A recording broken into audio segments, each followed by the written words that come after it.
আলেম ওলামাদের ঝামেলাগুলো নিষ্পত্তিতে শানে সাহাবা জাতীয় কর্তৃক ফাউন্ডেশনের বিকল্প কোনো কিছু আমি দেখি না, এবং আমার কাছে মনে হয় এর বিকল্প কোনো কিছু নাই। শানে সাহাবা জাতীয় কর্তৃক ফাউন্ডেশনের মধ্যে চেয়ারম্যান হিসাবে শায়েখ শামীম মজুমদারের বিকল্প বলতে আমি কোনো কিছু বিশ্বাস করি না। এটা আমার দেখা, আমার জানা, আমার শোনা। সবাই সব কিছু চাইলেই পারে না। আমরা পড়েছি লিকুল্লি ফন্নিন রিজাল ও লিকুল্লি কওলিন মাকাল। প্রত্যেকটা ফোনের জন্য আলাদা লোক লাগে। সবাই মান্তিক ফালসাফা পড়াইতে পারে না, আর সবাই সমাজ সেবা করার জন্য শামীম মজুমদারের মতো এসিডিসির সাথে ফাইট করতে পারে না। সুতরাং আমি মনে করি চেয়ারম্যান হিসাবে উনি আছেন এবং আমৃত্যু পর্যন্ত শামীম মজুমদার শানে সাহাবা জাতীয় কর্তৃক ফাউন্ডেশন চেয়ারম্যান হিসেবে থাকবেন, এটা আমার বিশ্বাস, এটা আমি মনে করি। আপনারা কি মনে করেন?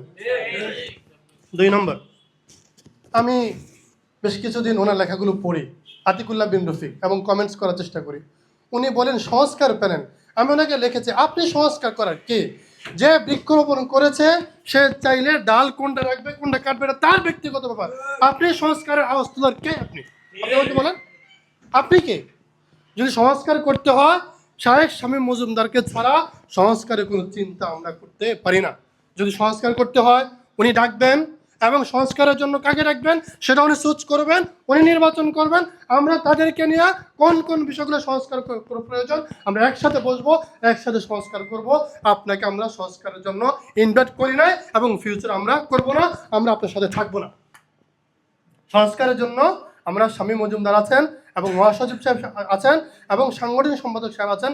ওনারা যে বিষয়কে সংস্কার করা প্রয়োজন মনে করবেন এবং যাদেরকে ইনভাইট করা প্রয়োজন মনে করবেন, আমরা তাদের সাথে বসবো, সেই বিষয়গুলো বসে আমরা সংস্কার করার চেষ্টা করব ইনশাআল্লাহ।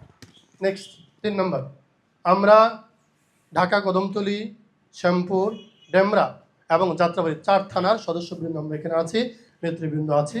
আমরা মুফতি শায়েখ শামীম মজুমদার সাহেবকে বলবো, আপনি তাদের কথায় ভয় পাবেন না এবং তাদের কথায় পিছনে হাঁটার চেষ্টা করবেন না।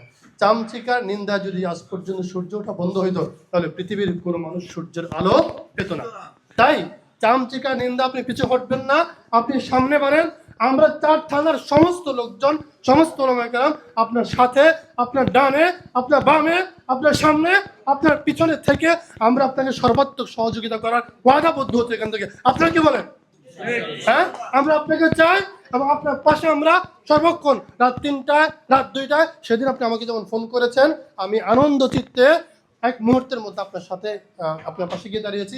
আপনি যখনই ফোন করবেন ইনশাআল্লাহ আমরা 24 ঘন্টা আপনার পাশে থেকে আমরা আপনাকে সহযোগিতা করার সর্বাত্মক চেষ্টা করবো ইনশাআল্লাহ। নেক্সট কথা আপনার কাছে আমার আজকে এই মজলিস আবেদন, আপনি যারা আপনার সমালোচনা করেছে এবং অলওয়েজ করতেছে, অবধি করতেছে, ফেসবুক, টুইটার, ভাইবার সব জায়গায়, আপনি তাদেরকে আবার দলে বেরোনোর চেষ্টা করছেন। যারা আপনার একবার কুঠারাঘাত করেছে, আপনার একবার কোরাল মেরেছে, মনে রাখবেন এরা আরো 1000 বার করার চেষ্টা করবে এবং এরা করার জন্য উৎপেতে থাকবে। সুযোগ পাইলে আপনার পিঠে না, আপনার বুকের মধ্যে, কলিজার মধ্যে ছুরি দিয়ে তারা চলে যাবে। ওমর ফারুক রাদিয়াল্লাহু তাআলা আনহু যে ইহুদি লোকটাকে ভালোবেসে যাকে স্থান দিয়েছিলেন, সেই লোকটাই নামাজের মধ্যে পেছন থেকে তার ছুরিঘাত করেছে। ওমর রাদিয়াল্লাহু তাআলা দুনিয়া থেকে বিদায় হয়ে চলে গেছেন। সুতরাং আপনার কাছে আমার রিকোয়েস্ট হচ্ছে, যারা আপনাকে ছুরিঘাত করতেছে তাদেরকে পুনরায় আপনি দলে বেরাবেন না। হ্যাঁ, আপনি তাদেরকে ভালোবাসেন, তাদেরকে শ্রদ্ধা করেন, সম্মান করেন, আমার কোনো আপত্তি নাই, কিন্তু সংগঠনের কোনো কাজে তাদেরকে পুনরায় না বেরানোর আমি দাবি করছি। আজকের বক্তব্য আমি এখানে শেষ করছি।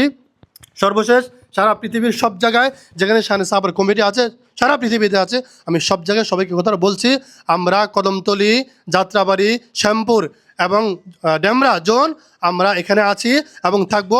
শায়েখের সাথে তাকে সর্বোচ্চ সহযোগিতা করব, এবং যারা এখনও সমালোচনা করছে, সংগঠনকে কলুষিত করছে, আমরা তাদেরকে এই সংগঠনকে বহিষ্কারের জোর আবেদন জানিয়ে আজকে আমি আমার বক্তব্য এখানে শেষ করছি।